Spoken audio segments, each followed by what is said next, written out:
제가 조선동아일보는 독극물이다, 중앙일보는 불량식품이다 이렇게 얘기했더니 난리가 났어요. 조선동아를 제가 독극물이라고 한 이유는 이 언론기관들이 스스로 자유민주주의를 지키겠다고 맨날 얘기하면서 강정구 교수에 대한, 말하자면 사상적 소수파에 대한 불관용을 끊임없이 선동하고 있거든요. 이것이 열린사회의 적입니다. 우리가 가장 두려워해야 될 민주주의의 적은 괴팍한 견해가 아니고, 그걸 말하는 사람이 아니고, 그렇게 괴팍한 견해를 말하는 사람을 배제하고 말살하고 잡아가두려고 하는 불관용이거든요. 그것은 독입니다. 독.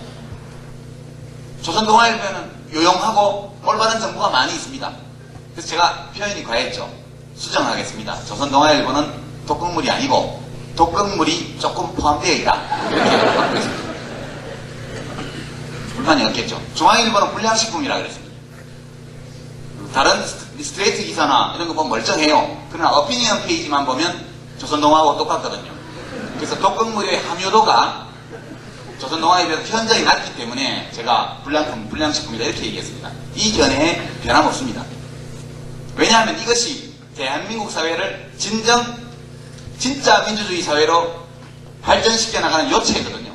우리는 불관용과 싸워야 됩니다. 강정구 교수의 주장에 저는 주장의 요지를 봐도 저런 주장을 뭐하러 하나 잘 모르겠어요. 그래서 뭐 어쨌다고. 그때 뭐 국민들이 사회주의 70% 좋다. 그거 어쨌단 말이에요. 그래서 요새도 여론조사 하면 대통령 지지도 20%밖에 안 나오잖아요. 그거 참고하면 되지. 그쵸? 그때 의견들도 있었구나. 어떤 사람이 말하기를 대통령 지지도가 20%밖에 안 된다는 것은 내각이 불신임당했다는 얘기니까 총사퇴해라 이렇게 얘기하는데, 국회도 한번 조사해볼까요? 지지율 몇 프로 나오나? 국회도 해산할까요?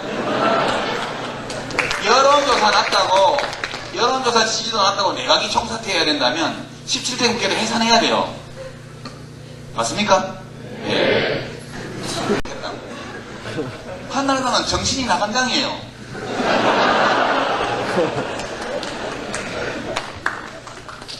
이 증상을 저는 심리학자는 아니지만 표현한다면 선택적 기억상실증에 걸린 환자들입니다. 자기가 한 짓을 아주 편하게 잊어버려요. 자기들이 정권 잡고 있을 때 도청한 거는 공소시효 지났다고 해가지고 없었던 일처럼 취급하고, 국민의 정부 시절에 국정원 간부들이 도청한 거는 처벌해야 된다고 난리야, 난리. 최소한 얼굴이 얼마나 두꺼우면 저렇게 할 수 있을까? 거의 장갑차를 만드는 철판을 얼굴에 대고 있는 거 아닌가, 이런 의심이 들 정도. 국가 정체성 운운하면서 강정구 교수를 구속하지 않는다고 대통령을 우선 친북 인사 비슷하게 몰아갑니다. 정신이 있는 사람이에요. 박근혜 씨는 여전히 유신시대에 살고 있는 공주님입니까? 헌법의 무죄 추정 원칙이라는 게 박근혜 대표에게는 아무 의미가 없나 봐요. 형사소송법상의 구속 요건이라는 것이 한나라당 국회의원들에게는 아무 의미가 없나 봅니다. 그 사람들은 내 마음에 안 들면 잡아 넣어야 돼, 이 사고방식으로 지금도 살고 있어요. 이런 당이 대한민국의 국민 지지율이 가장 높은 당입니다. 그 당에서 아무나 나와도 다 대통령 된다고 여론조사 나와 있어요. 그죠? 이명박 씨가 나와도 1등, 저 박근혜 씨가 나와도 1등. 하여튼 뭐 지금은 한나라당 아무나 내도 다 1등이고, 열린우리당에서는 세종대왕이 출마해도 안 된다는 거예요.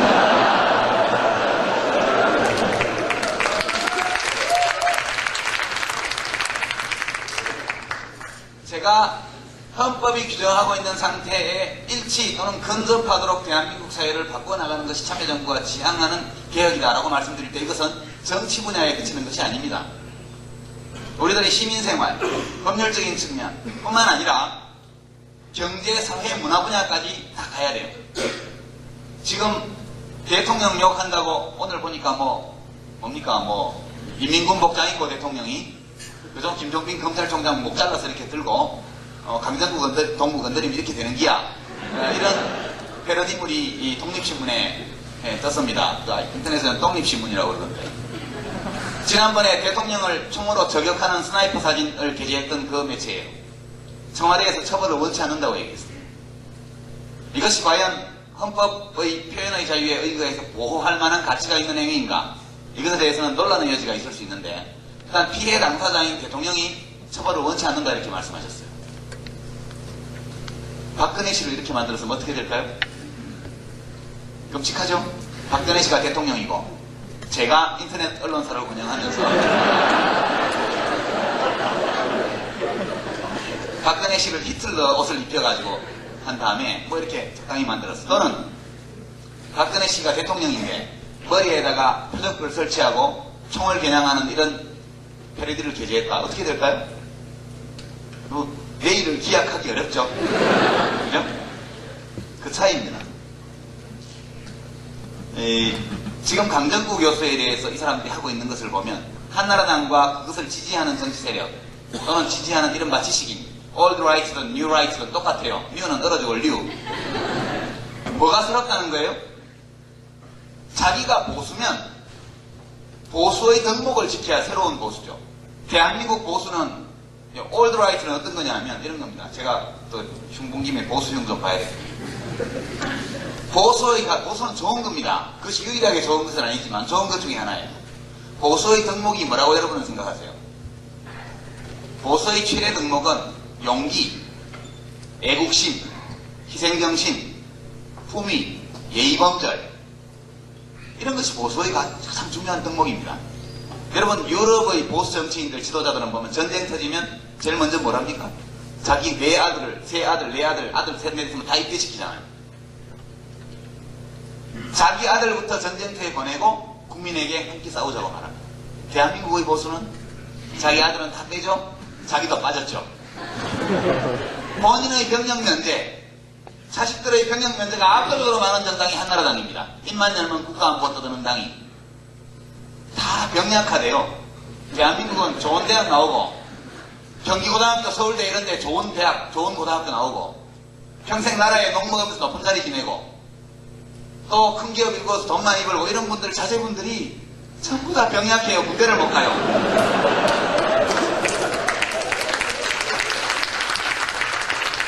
이거 잘못하면 유전자 결함이 있는 사람만 보수를 하는 게 아니냐, 네, 이런 오해를 불러일으킬 수 있죠. 대한민국의 자칭 보수는 보수가 아니에요.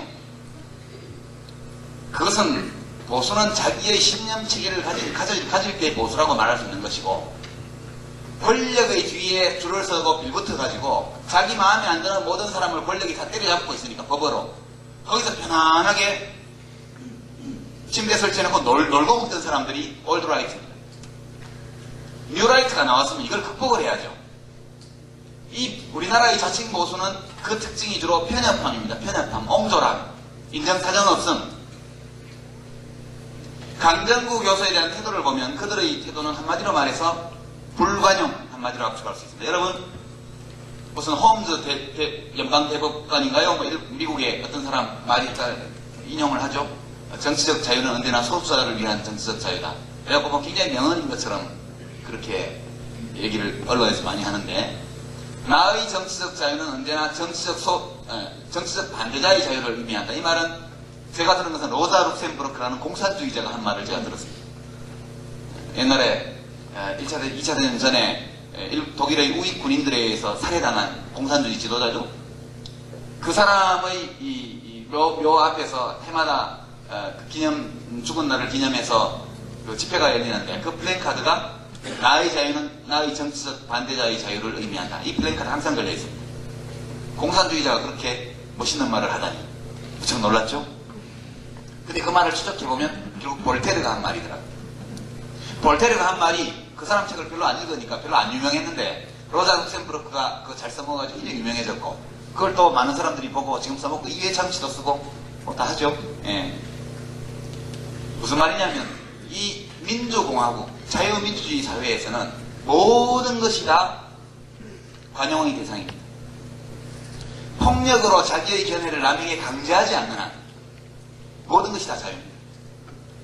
자유라는 것은 버나드 쇼의 표현을 들면 사회 구성원 대부분이 저 터무니없다, 정말 터무니없다라고 생각하는 그런 견해를 형성하고 표현할 수 있을 때 비로소 의미가 있는 것입니다. 다수파의 자유라는 것은 보장할 필요가 없어요. 그건 언제나 자유니까. 자유는 언제나 소수자를 위한 것입니다. 사회 구성원 거의 다가 터무니없다고 생각하는 그러한 생각까지도 견해까지도 형성하고 표현할 수 있을 때 그 사회는 비로소 자유로운 사회가 됩니다. 불관용이라는 것은 다양성을 억압하는 그 자체를 쓸 겁니다. 그러니까 TV 토론에 나와서 어느 소위 뉴라이트 지식인이라는 사람이 대한민국의 정체성을 부정하는 사람하고 어떻게 한 테이블에서 밥 먹습니까? 이렇게 말합니다. 왜 못 먹어요? 못 먹을 이유가 뭐 있는데요? 그 사람이 내가 대한민국은 민주공화국이다 라고 말하는 것을 말하지 못하게 내 입을 틀어막거나 내가 그 말을 했다고 좁혀거나 이렇게 하지 않는 한 밥 먹을 수 있죠. 왜 못 먹습니까? 나와는 다른 견해를 가진 사람하고 밥도 못 먹겠다. 이것이야말로 불관용이죠. 잡아 넣어라. 제가 조선동아일보는 독극물이다. 중앙일보는 불량식품이다. 이렇게 얘기했더니 난리가 났어요.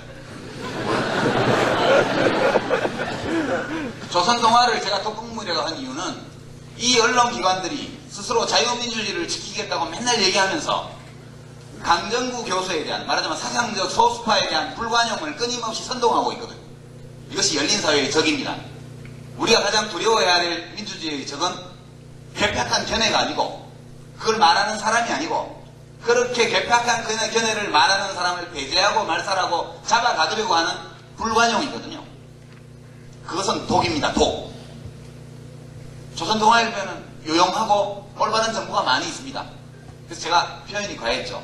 수정하겠습니다. 조선동아일보는 독극물이 아니고 독극물이 조금 포함되어 있다. 이렇게 받고 있습니다. 불만이 없겠죠. 중앙일보는 불량식품이라 그랬습니다. 다른 스트레이트 기사나 이런 거 보면 멀쩡해요. 그러나 어피니언 페이지만 보면 조선동아하고 똑같거든요. 그래서 독극물의 함유도가 조선동아일보에서 현저히 낮기 때문에 제가 불량식품이다 이렇게 얘기했습니다. 이 견해에 변함없습니다. 왜냐하면 이것이 대한민국 사회를 진짜 민주주의 사회로 발전시켜 나가는 요체거든요. 우리는 불관용과 싸워야 됩니다. 강정구 교수의 주장에 저는 주장의 여지를 봐도 저런 주장을 뭐하러 하나 잘 모르겠어요. 그래서 뭐 어쨌다고. 그때 뭐 국민들이 사회주의 70% 좋다. 그거 어쨌단 말이에요. 그래서 요새도 여론조사 하면 대통령 지지도 20%밖에 안 나오잖아요. 그거 참고하면 되지. 그쵸? 그때는 이런 일도 있었구나. 어떤 사람이 말하기를 대통령 지지도가 20%밖에 안 된다는 것은 내각이 불신임당했다는 얘기니까 총사퇴해라 이렇게 얘기하던데 국회도 한번 조사해볼까요? 지지율 몇 프로 나오나? 국회도 해산할까요? 여론조사 지지도 낮다고 내각이 총사퇴해야 된다면 17대 국회도 해산해야 돼요. 맞습니까? 예.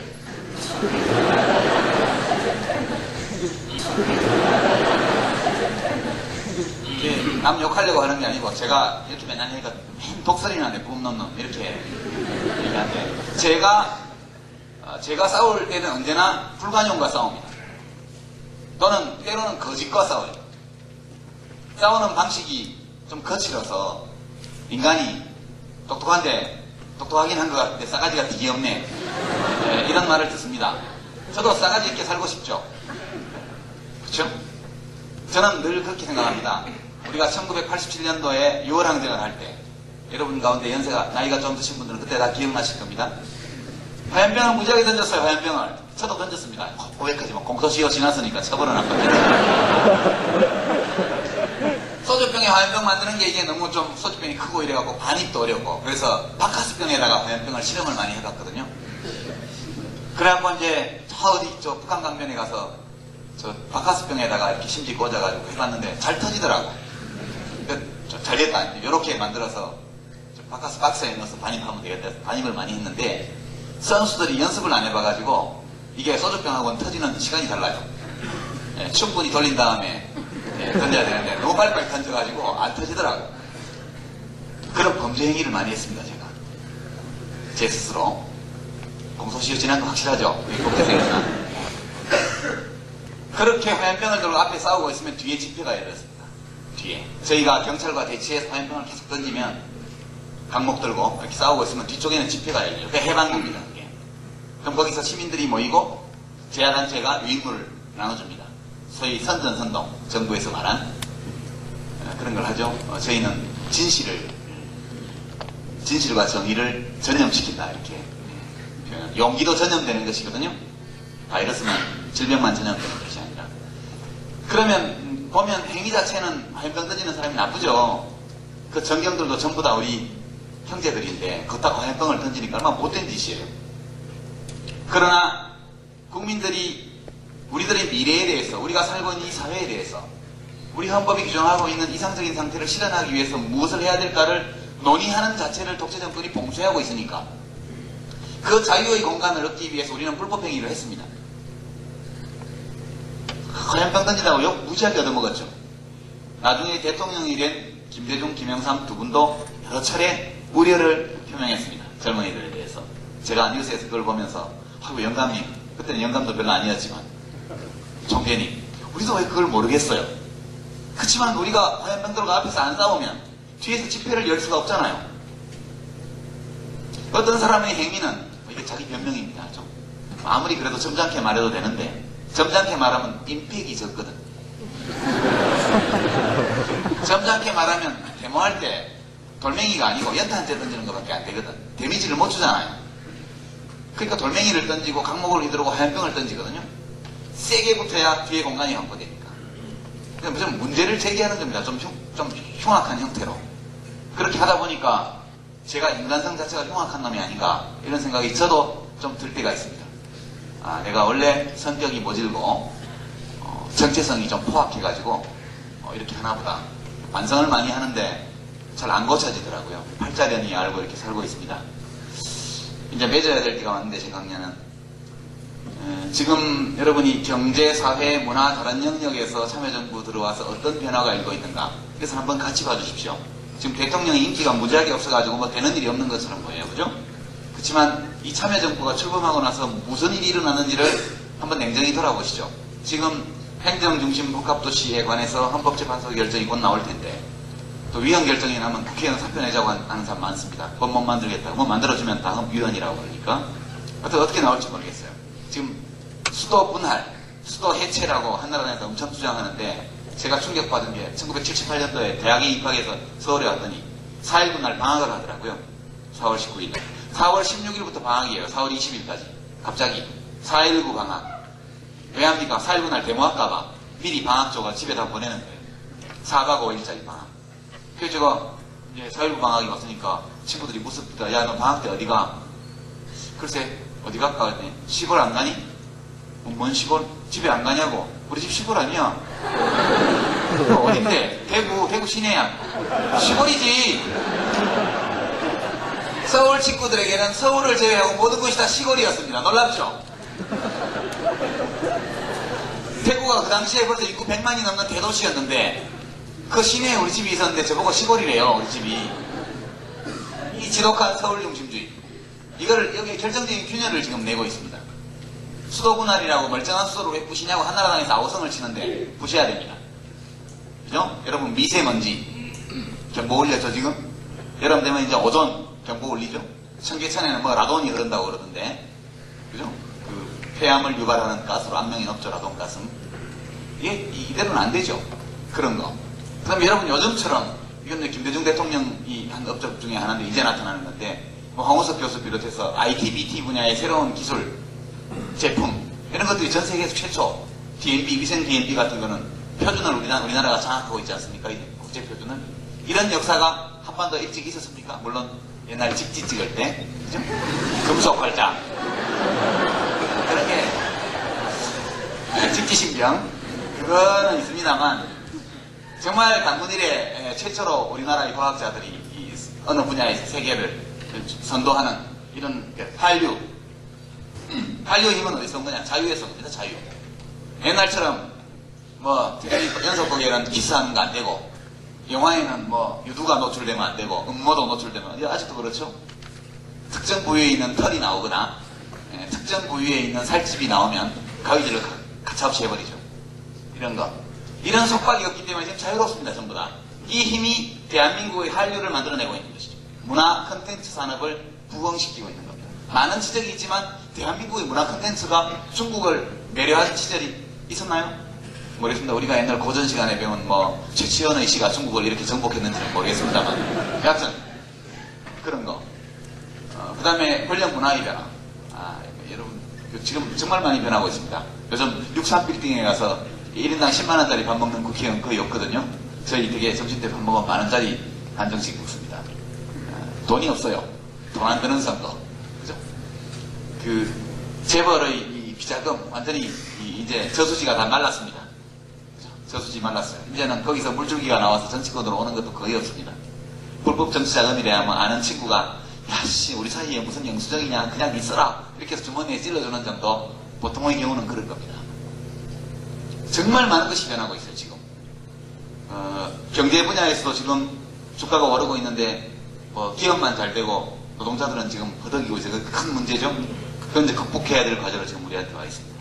그러니까 우리가 사회, 문화, 경제, 정치 모든 영역에서 일어나고 있는 이 많은 변화를 지켜보십시오. 지금 대통령의 공이 전혀 아닌 것처럼 보여요. 이 정부가 전혀 잘하고 있지 못한 것처럼 보입니다. 그러나 대통령과 정부가 돌멩이를 맞고 여론의 몰매를 맞고 있는 이 와중에도 진행되어야 될 변화는 착착 진행되고 있다. 저는 그렇게 생각합니다. 이제 바야로 2년 후에 박근혜 씨가 대통령이 된다 해도 옛날 자기 아버지가 통치하던 식으로는 절대 못할 것이다. 청와대 뒷산에 철저한 거 다 걸었거든요. 여러분 북대문 보셨습니까? 저는 참여정부 왔으니까 대통령 홍보만 한 2, 3분만 하고 이제 강연을 뵙겠습니다. 제가 청와대에 한번 갔습니다. 이리 자랑하면 안 되는데. 하여튼 5월 모일에 어떤 여러분께 말씀드릴 수 없는 이유로 청와대에 갔는데 뒷산에를 올라갔어요. 물론 대통령하고 같이 올라갔죠. 이거 내 처음 간다. 이거 특종이다.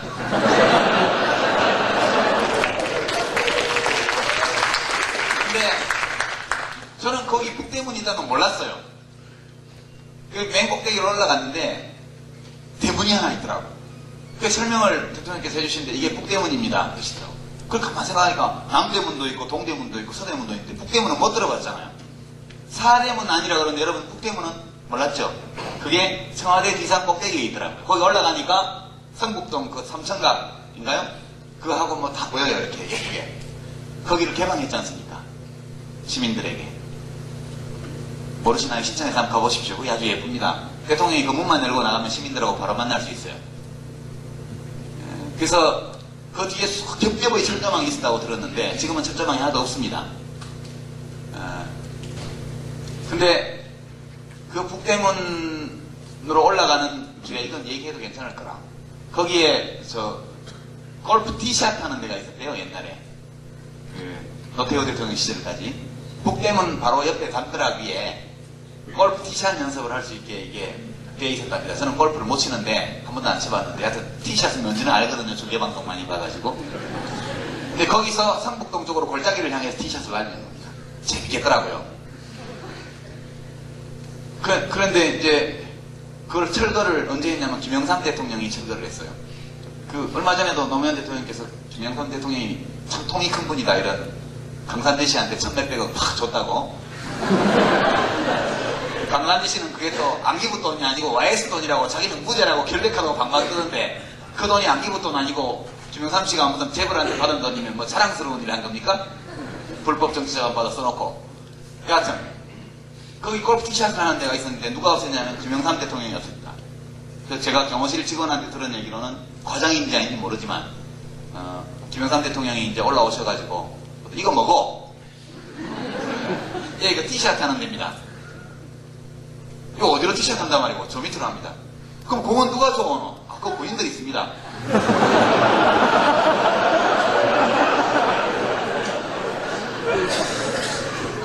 그 이놈 자식들 봐라. 꽃갱이 가왔나? 그랬다는 거 아닙니까? 그 꽃갱이는 왜요? 갖고 오라면 갖고 와. 꽃갱이 갖고 와. 뭐 이런 게 있어. 그러고 자기가 꽃갱이를 찍어버렸다는 거야. 군인들 골프공 주스라고 군대 보내서 멋있죠? 우리 김영삼 전 대통령에서 박수 한번 쳐주십시오. 잘못한 일도 많지만 이런 에피소드는 들으면 그래도 이 사람이 굉장히 자기 나름으로는 진심이 있는 분이었구나 그런 느낌을 갖습니다. 그때 YS 대통령한테 부셔버렸대요. 그거를. 지금은 그게 없습니다. 그래서 이 얘기가 엇길로 갔는데 여하튼 보면 이제 노무현 대통령은 많은 국민들이 오해를 하시는데, 보통 보면 주로 이제 정치적 적대 세력, 한나라당, 뭐 거대 종이신문, 꼭 어디라고 말하지는 않겠습니다. 그런 데에서 노무현 대통령을 묘사하는 용어를 보십시오. 가볍게, 불쑥, 그죠? 승부사, 뭐 등등, 하여튼 경솔, 뭐 좌충우돌, 뭐 이런 용어를 굉장히 많이 씁니다. 한때 김두관 전 행자부 장관이 남해군수에 무소속 당선되었을 때 당선되자마자 기자실을 폐쇄했거든요. 브리핑룸으로 바꿨습니다. 그때 한 1년 내내 김두관 남해군수를 기사를 쓸 때는 그 동네 신문들이 그 앞에다가 수식어를 그 이북에서 뭐 경애하는 지도자든지 어쩌고 붙이듯이 독선적 행정으로 무리를 빚고 있는 김두관 남해군수는 기사 작성의 기본 요령이었대요. 그렇게 소전된 눈도 깜짝 안 하고 기자실을 폐쇄했고, 그 뒤로 기초자치단체의 기자실 폐쇄가 유행처럼 이렇게 번져나갑니다. 그런 점에서 선구자거든요. 김영삼 대통령도 그런 선구자적인 면이 있고, 노무현 대통령께서 보면 그런 뭐랄까 이런 과거와 대통령과 그런 말이 없잖아요. 우선 중대한 사건이 벌어져도 아무 말도 안 하고 있다가 어느 날 담화문 존경하는 경애하는 국민 여러분 또는 친애하는 국민 여러분이라고 몇 마디 쭉 되게 멋없는 우리말, 그죠? 대한민국 정치인 중에서 우리말을 그렇게 맛깔스럽고 정확하게 구사하는 지도자가 별로 흔치 않습니다. 노무현 대통령은 우리말을 굉장히 예쁘게 쓰는 분이에요. 여러분이 그분의 연설 같은 거 한번 들어보십시오. 아주 원래 그런 말을 따라오는 것이거든요. 입말이 우선이고 글말이 나중인데, 우리 지식인들은 글의 말이 사로잡혀 있는 한국입니다. 되어지고 이런 표현들 있죠? 여러분 쓰지 마세요. 민주화 되어지고 난 다음, 되어지고 난 말은 없죠. 되고 난 다음. 우리말에는 원래 피동형이 없습니다. 근데 영문 일본어를 하도 있다 보니까 피동 문장을 굉장히 많이 구사하는데 이야기가 또 길러 갔네요. 여하튼 노무현 대통령은 굉장히 다른 스타일의 지도자예요. 그리고 이 스타일을 고집하고 있습니다. 거기서 많은 충돌이 벌어지고 있죠. 그리고 욕심이 너무 많으셔요. 제가 다른 데서도 말씀드렸지만 선거구 재개편, 사회적 대타협, 국회의원 선거구 재개편, 또 개헌, 뭐 비롯해서 대화 타협의 정치문화, 우선 정파들 사이의 연합, 이런 것들이 자연스럽게 이루어지는 대연정, 소연정, 이런 것들이 굉장히 필요한 겁니다, 사실은. 근데 정치권에서 이걸 받쳐주는 세력이 아무도 없어요. 거의 없습니다. 저처럼 정신 나간 사람이나 그게 옳다고 하고 다니지, 그 외에는 거의 없거든요. 근데 이분이 그럼에도 불구하고 끝없이 그 문제를 제기한단 말이죠. 그러니까 사람들이 짜증을 내는 거예요. 야, 되게 해놓고 얘기를 해야지. 되지도 않는 일을 왜 해? 되게 하려면 이야기를 하지 말아야 됩니다. 이게 안 된다는 거 너무 눈에 보이는데도 밀고 나가시거든요. 이런 문제들 때문에 국민들하고 사이에 정서적인 이격, 거리감, 이런 것들이 많이 생긴 것 같습니다. 그래서 되게 못하는 것 같지만 노무현 대통령이 그 역사적으로 자기에게 부여된 일들을 굉장히 차분하고 꼼꼼하고 체계적으로 지금 해나가고 있다. 이 변화들이 일어나고 있는데, 다만 이것이 옛날처럼 대통령이 멋있게 하는 걸로 안 보인다는 거죠.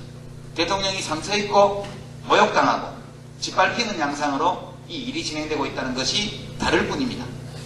옛날에 YS 대통령은 금융실명제, 하나회, 숙청, 멋있는 거잖아요.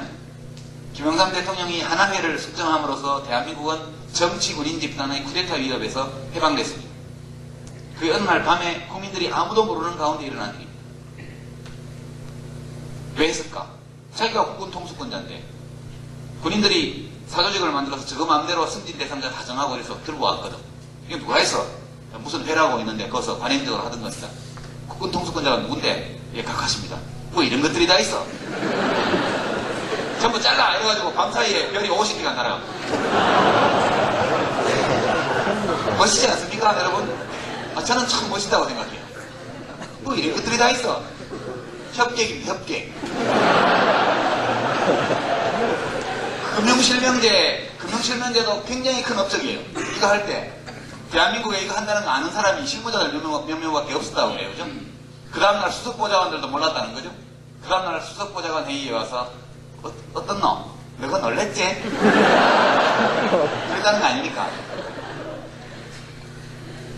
김대중 대통령도 6.15 정상회담, 또 국민기초생활 보장제도, 또 IMF 금융위기를 뭐 완전히 극복한 건 아닙니다만 금융위기 자체는 초기에 굉장히 극복한 거 이런 것들이 사실은 굉장히 큰 업적이지만 이분들이 퇴임하실 때 지지율 10% 15% 이렇게 퇴임하셨습니다.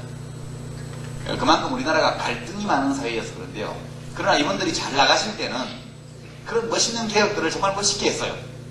국민들 대다수가 박수치는 개혁을 큰 거를 몇 개를 했거든요. 근데 여러분 노무현 대통령 돌아보십시오. 한 게 없잖아요. 그렇게 박수 받는 걸. 행정수도 건설하는 것도 야당에서 그냥 뭐 위헌소송 내고 뭐 데모나고 여론 나쁘고 그런 걸 하지 않습니까? 노무현 대통령이 하는 개혁은 대부분 다 여론 지지가 별로 없는 개혁이에요. 근데 이게 여론 지지가 별로 없는 개혁을 하는 것이 나쁜 일이냐? 그렇지 않습니다. 여론 지지가 별로 없는 것이지만 장기적으로 대한민국을 위해서 꼭 해야 될 일을 하는 것. 이것이 저는 이 참여정부가 해야 될 일이다 이렇게 봅니다. 그래서 대통령께서 늘 주장하시는 것처럼 다음 정부에 부담을 남기지 않아야 되겠다. 그 다음 정부가 돌아설 때 편하게 개성해서 갈 수 있도록. 그저께 뭐 국립 용산에 있는 새로운 박물관 문 여는데 테이프 끊었잖아요. 그건 누가 한 겁니까? 텔레비전 뉴스 보면 노무현 대통령 가셔가지고 테이프 끊고 막 선언 들고 하니까 야 우리 대통령이 박물관 만들었네. 천만의 말씀. 그거 김영삼 대통령이 만든 거거든요. 진짜 김영삼 대통령이 만든 거예요. 주황청 철거하고. 그때 난리였잖아요. 멀쩡한 역사적 건물을 왜 철거하냐, 뭐, 그거 철거하는 바람에 뭐, 무슨, 유물이 어떻게 됐다, 뭐, 비난 일색이었습니다, 그때. 그러나, 용산에 저렇게 만들어 놓고 하니까 지금 김영삼 대통령을 그 박물관과 연관해서 기억하는 사람이 거의 없습니다. 그러나 저는 광화문 이렇게 보면 거기 중독구 건물이 없어진 거와 더불어서 용산에 박물관이 생긴 거. 저는 김영삼 대통령이 굉장히 잘하신 일이다. 이처럼 지도자들이 당대에는 비난받는다 하더라도 시간이 지나가면서 그것이 바른 평가를 받는 정책이 많이 있고 불행하게도 노무현 대통령께서 하시는 일은 그 전임자들과는 달리 그 전임자들은 한두 개라도 끔찍하게 찬양받는 칭찬받는 업적이 있었던 데 반해서 노무현 대통령께서는 그런 게 별로 없이 지금 굉장히 많이 욕먹는 개혁과제들을 집중적으로 해나가고 있다. 이것 때문에 여론이 지지도가 굉장히 낮은 건 사실인데요. 그러나 그런 것에 굴하지 않고 그렇게 가고 있다. 그런 말씀 드리면서 모쪼록 여러분께서는 여론조사기관에서 전화 오면 노무현 대통령의 국정수행 어떻게 평가하십니까? 그러면 뭐 잘하는 편이라 이런 정도 하지 말고 아주 잘하고 있다. 이렇게 좀 대답을 해주십시오.